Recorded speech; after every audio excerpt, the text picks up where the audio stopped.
Have you ever considered what it's like to be in a position where you just can't figure out how to estimate something? I mean, picture, if you will, if you were an auto mechanic and there was no way you could figure out how to estimate the cost of a repair. Or what about if you were a window washer and you couldn't estimate how much it was going to cost or how long it was going to take you to wash someone's windows in a home or a building? Or what if you were building a house and trying to estimate the distance or the amount of materials you need to build a specific portion of the home? What if you had an inability to estimate those things? Estimates are a challenge for most professions. Have you seen estimates for this ever work? It's a rhetorical question, right? I've seen estimates work. The whole thing is, if you're trying to be diplomatic about estimation, you might say, these feel like they've been padded intentionally out of fear of the unknown.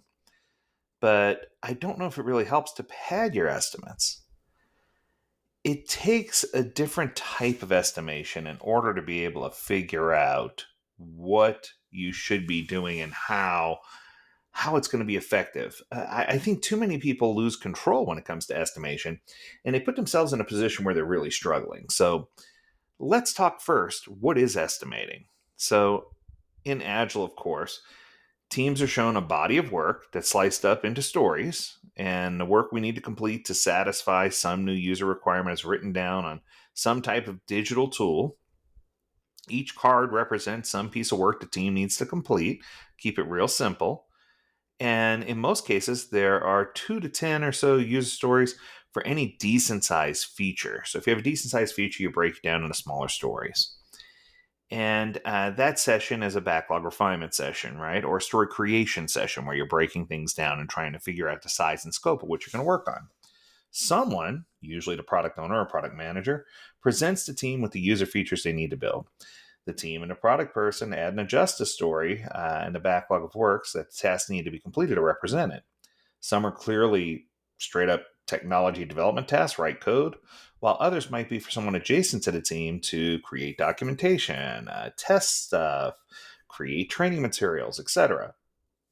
The idea is everyone that contributes to the total list of stories that need to get finished off are inclusive in this updated featured plan.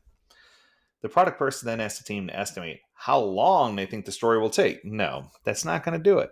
Because if you ask a team how long something's going to take, each person on a team comes in with different skill sets, different tools, different backgrounds. So when you ask somebody how long something's going to take, they're doing it based on a bias.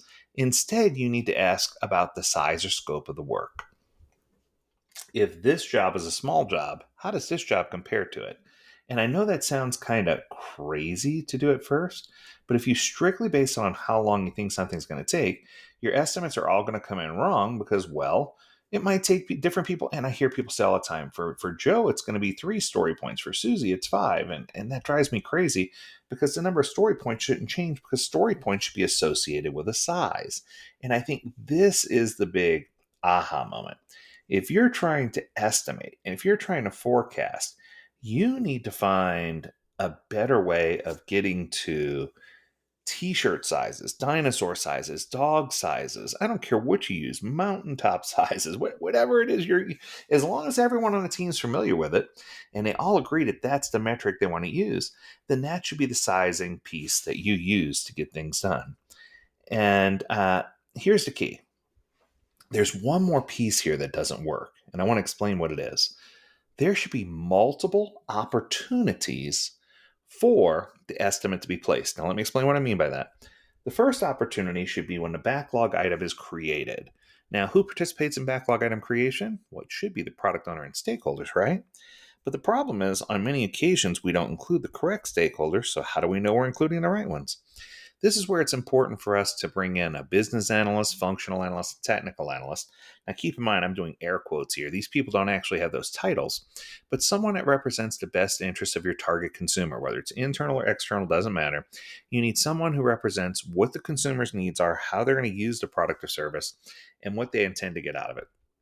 Someone who represents the strategic best interest of the organization, who knows what our North Star strategy is and what direction we're trying to go, and someone who represents the technology team. Because when you're initially creating these stories, it doesn't make a whole lot of sense to have the whole team involved, right?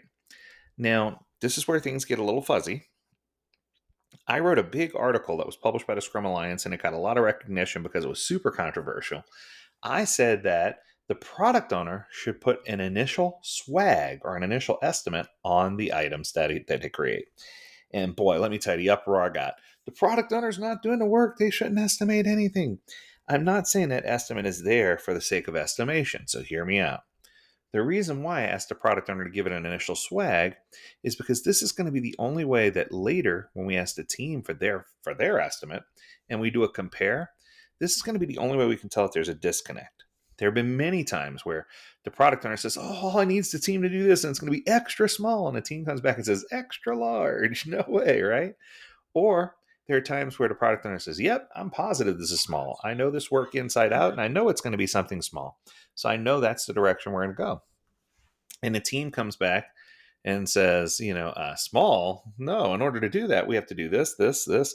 So what I'm saying is we need to make sure that we understand wholeheartedly what the product owner's initial swag is, what they're trying to do. And then we also need to understand how the team is going to embrace and take control of this work.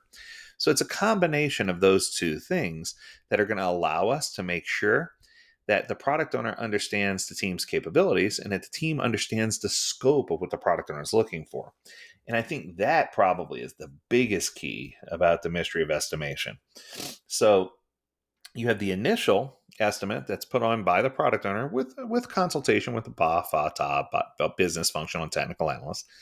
Then you have once you have that swag, then at release planning, big room planning, PI planning, whatever you want to call it, it's all the same.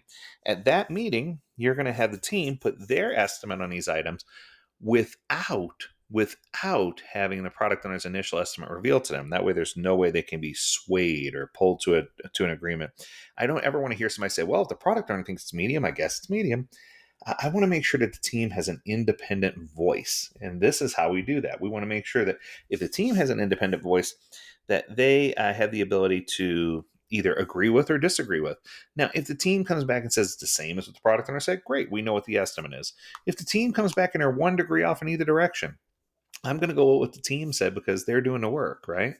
But if there's more than 1 degree of discrepancy in a t-shirt size in either direction, that's when we need to have a small initial discussion about why we feel that way so we can clarify any misunderstandings. Now, the big deal about this is when you do this in a PI planning or release planning environment, you're getting those initial estimates earlier, which leads to increased buy-in from the team, and it helps everyone be on the same page, and it really does make everybody feel good about the product or service they're trying to build.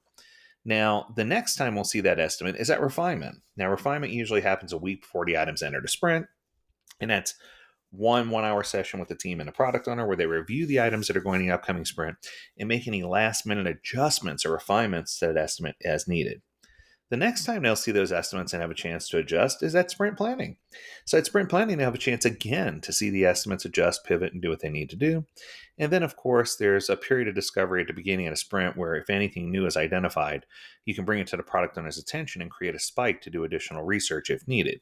So what I'm trying to say is by the time the team gets to work, there should be 8 to 10 opportunities for you to really get your head around estimation and demystify it. I can't stand when we create environments that invoke fear, or we have really, really foggy requirements that the team can't understand, and the first time they see is at sprint planning, or when we're overzealous about what we think we can do and have this really, really, highly confident, ambitious way of stuffing things into a sprint. Or when you get the time greedy product person that says, we need to use every single minute and second of our time to do this. And, that's not good enough. Do it better. And I think that we're getting further and further away from the bad estimation practices, which is good news. But I still think that people struggle to understand how story point estimation works. So in order to demystify it or make it less mysterious, keep it simple. Make sure you separate the people who are estimating and make sure you give multiple chances for the estimate to be adjusted. And also make sure you're limiting work in progress. If you're doing those three things, you're not going to have any problem with estimation going forward. That's going to do it. I hope you enjoyed this episode. If you have a topic you want us to cover, learn more at AgileDad.com. We'd love to hear from you. And as always, we encourage you to stay healthy, stay well, and stay agile, my friends. Until next time, do take care.